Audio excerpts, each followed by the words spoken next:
Assalamualaikum warahmatullahi wabarakatuh. Kami dari kelompok 7 akan membahas mengenai chapter 11, Equity Analysis and Valuation. Sebelumnya, perkenalkan saya Deliana Arianti, 2019-12-015, dan dua rekan saya. Saya Yohana Maria Sare 2018-12-11-11-067. Saya Fania Auda 2019 12 11 029.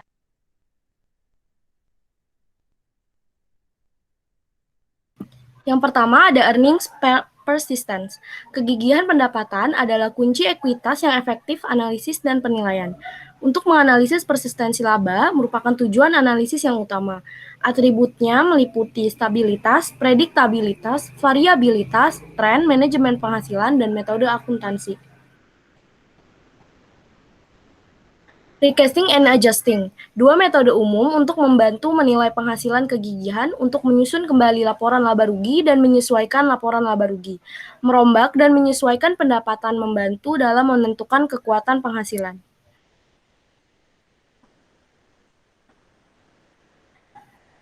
Recasting earnings and earnings component bertujuan untuk menata ulang komponen pendapatan untuk menyediakan klasifikasi yang bermakna dan format yang relevan untuk analisis. Komponen dapat diatur ulang, dibagi lagi, atau dikenakan pajak, tetapi total harus direkonsiliasi dengan laba bersih setiap periode. Pengeluaran diskresioner, komponen seperti ekuitas dalam pendapatan atau kerugian anak perusahaan atau afiliasi yang tidak dikonsolidasi harus dipisahkan. Komponen yang dilaporkan sebelum pajak harus dihapus bersama dengan efek pajak jika direklasifikasi selain penghasilan dari melanjutkan operasi. Pengungkapan pajak penghasilan memungkinkan seseorang untuk memisahkan faktor-faktor yang mempengaruhi atau meningkatkan pajak. Yang pertama ada pemotongan kredit pajak, tingkat keuntungan modal, pendapatan bebas pajak, menurunkan tarif pajak luar negeri. Selanjutnya penambahan. Pajak luar negeri tambahan tidak dapat dikurangkan dari pajak pengeluaran dan pajak negara bagian dan lokal. Item yang tidak material dapat dipertimbangkan secara sekaligus berlabel lainnya. Determinants of earning persistent. Persisten penghasilan ditentukan oleh banyak faktor. Yang pertama ada tren penghasilan, variabilitas, manajemen penghasilan, dan insentif manajemen. Tren pendapatan dapat dinilai dengan metode statistik dan pernyataan tren. Menggunakan angka pendapatan yang diambil dari penyusunan kembali dan prosedur penyesuaian. Determinant of earnings persistent, ada manajemen laba, perubahan metode atau asumsi akuntansi, mengimbangi keuntungan dan kerugian yang luar biasa atau tidak biasa, tuliskan pendapatan waktu dan pengakuan biaya. Insentif manajemen yang mempengaruhi persistensi termasuk tujuan dan minat pribadi, perusahaan dalam kesulitan, perusahaan makmur, rencana kompensasi, insentif dan kendala berbasis akuntansi dan target analis.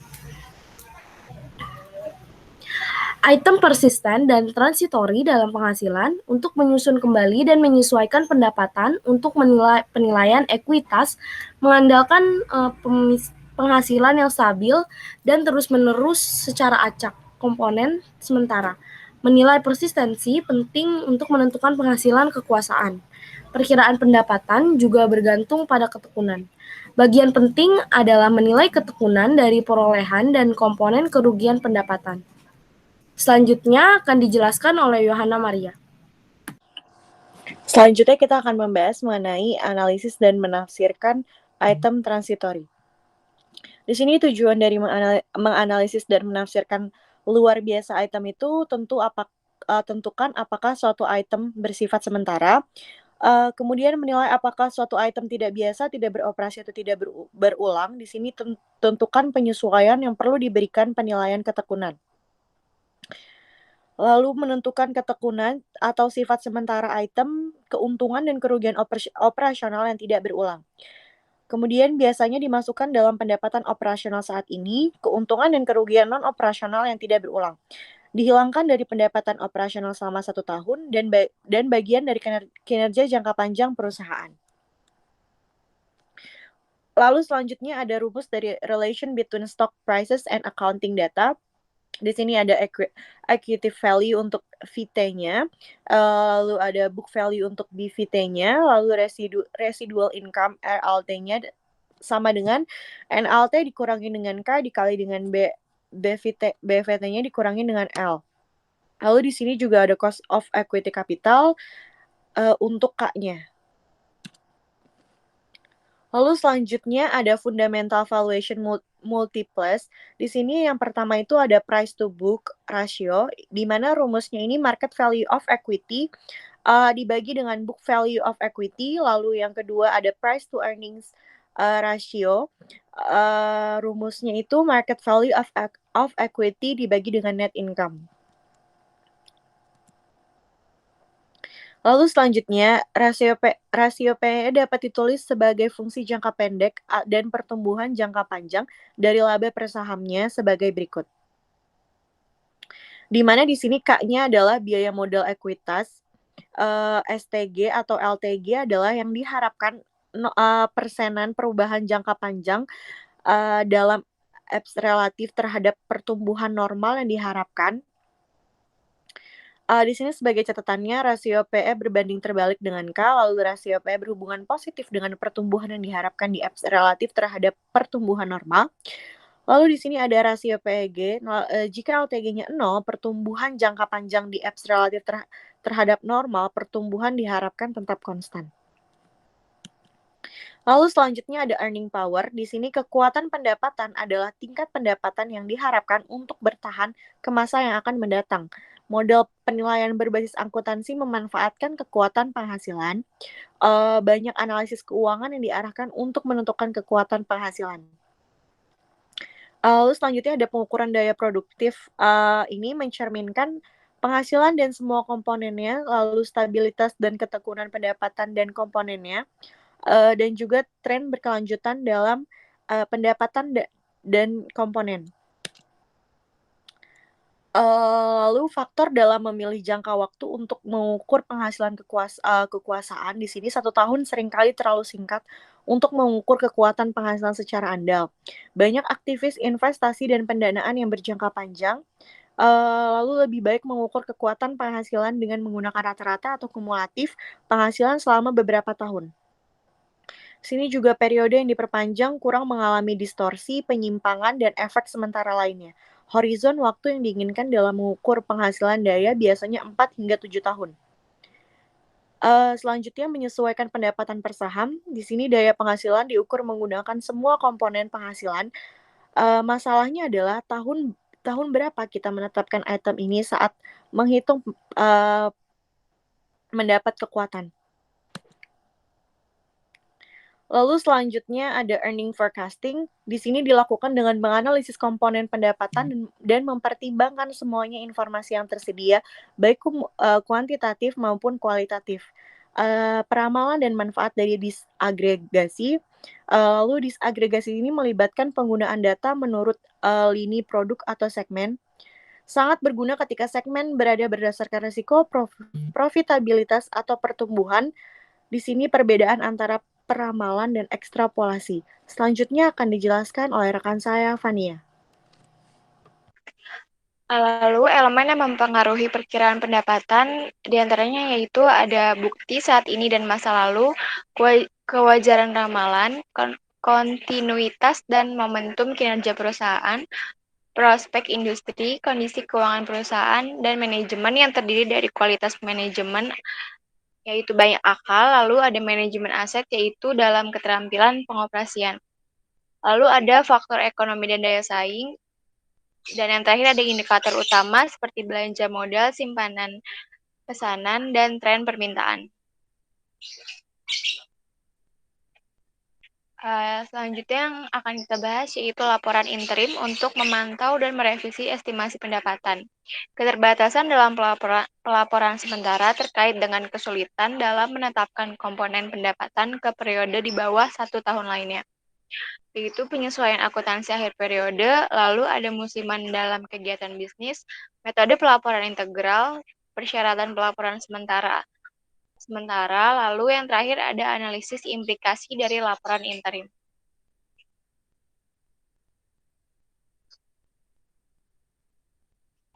Selanjutnya, laporan interim yang tersedia yaitu laporan triwulan, Lalu ada laporan perkembangan terkini, ada pengungkapan hasil kuartal keempat yang terpisah, dan ada detail penyusunan akhir tahun. Sedangkan untuk laporan interim yang diajukan ke SEC seperti laporan laba rugi interim dan year to date komparatif, ada neraca komparatif, ada laporan arus kas year to date, lalu ada informasi pro forma tentang kombinasi bisnis, dan ada pengungkapan perubahan akuntansi, analisis naratif manajemen atas hasil operasi, dan ada laporan perubahan auditor.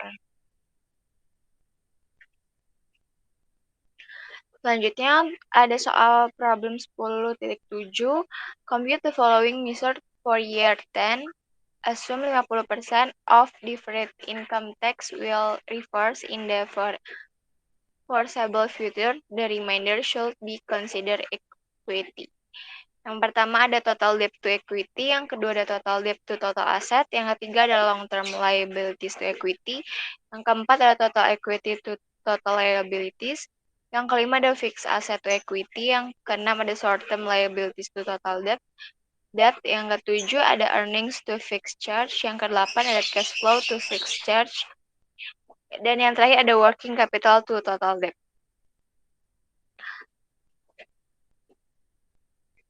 Hitungannya itu yang A, yang pertama ada $2.250 dibagi dengan $1.865,7 sama dengan 1,21.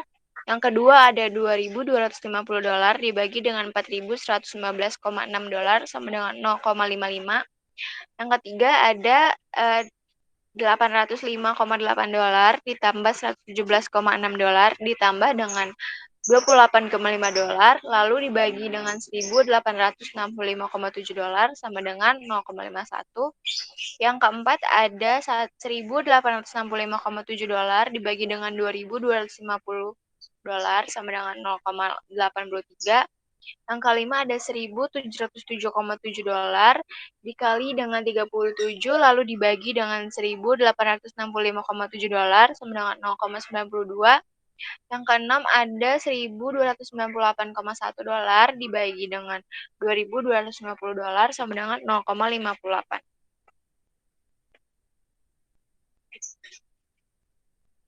Lalu yang ketujuh disediakan adanya tabel, isinya yaitu ada pre-tax income sebesar 179,4 di numerator, ada interest expense sebesar 111,6 di numerator, dan ada interest with operation list di numerator sebesar 20,8 dan denominator sebesar 20,8. Ada interest incurred sebesar 121,9 di denominator.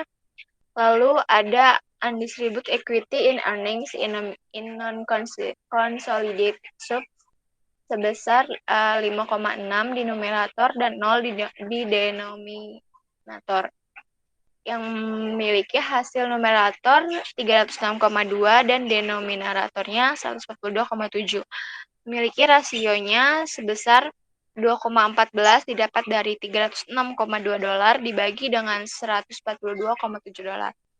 Untuk nomor 8 ada cash from operation before tax di numerator sebesar 609,5, lalu di denominatornya 0, interest expense sebesar 111,6 di numerator dan denominatornya 0, dan interest incurred-nya di numerator 0 dan denominatornya 121,9, lalu di interest portion of operation list di numerator 1120,8 dan di denominatornya sebesar 20,8.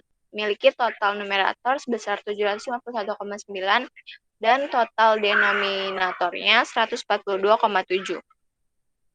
Menghasilkan rasio sebesar 5,27 didapat dari $751,9 dibagi dengan $142,7.